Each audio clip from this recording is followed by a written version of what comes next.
folks, and welcome back to the Grumpy Gamer channel. That's it, you guessed it. This is that channel where you get to see this old git talk about modern games.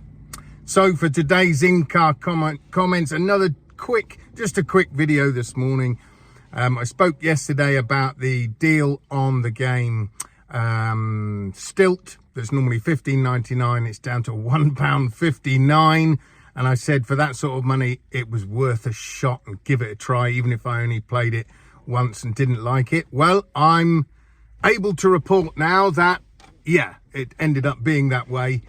I played it for about 20 minutes and yes, not really my sort of game at all, to be fair.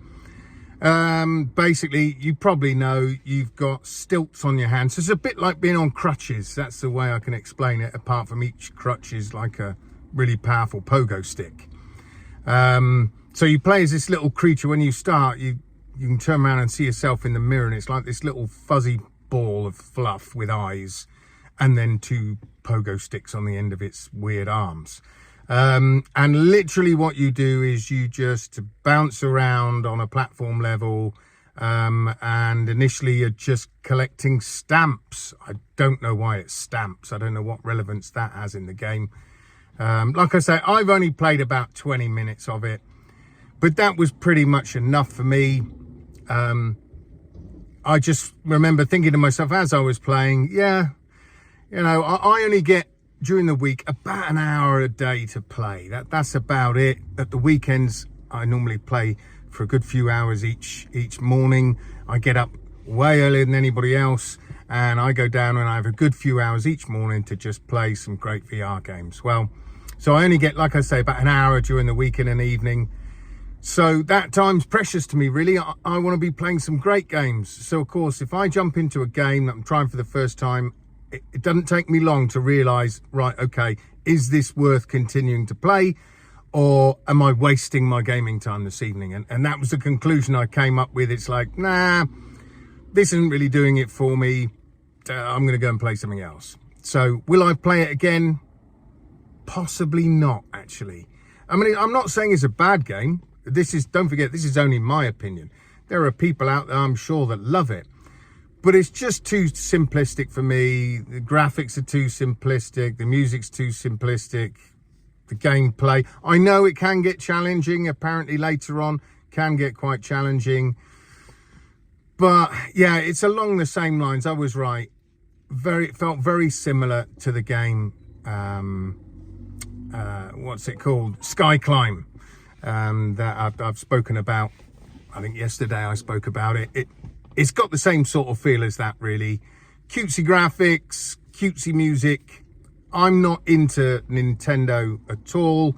I haven't had a Nintendo since the, oh crikey, early 90s when I had a Super Nintendo. For me, Nintendo games, they never really sort of evolved. And then they're not trying to be, you know, like PlayStation and Xbox. They do their own thing, as we know, Nintendo, and it's very, very, very, very popular, very successful, like the Nintendo Switch. But yeah, those type of games, cutesy little graphics, all that sort of thing, that's not for me. I prefer more adult, if you like, games, if there is such a thing. You know, I prefer better graphics. Although I've played games and I've loved them, like Ultra Wings 2. That's got quite simple graphics, but it's a fantastic game.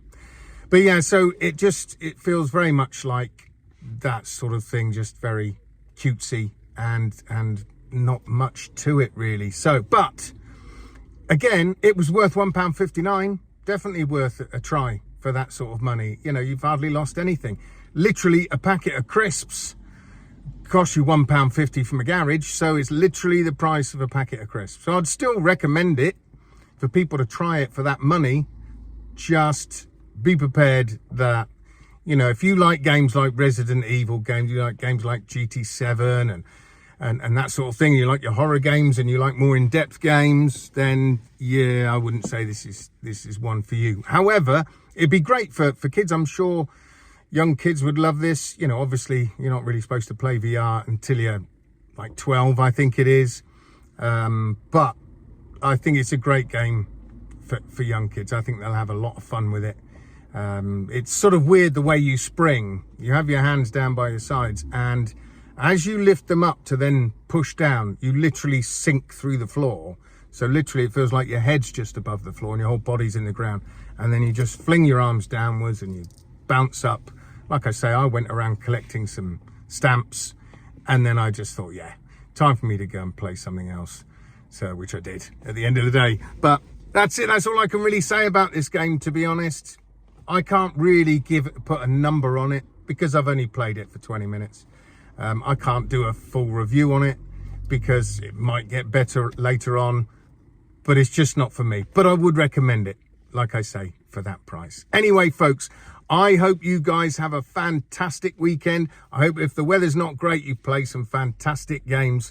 So until next time, folks, I will see you guys on the other side. Adios.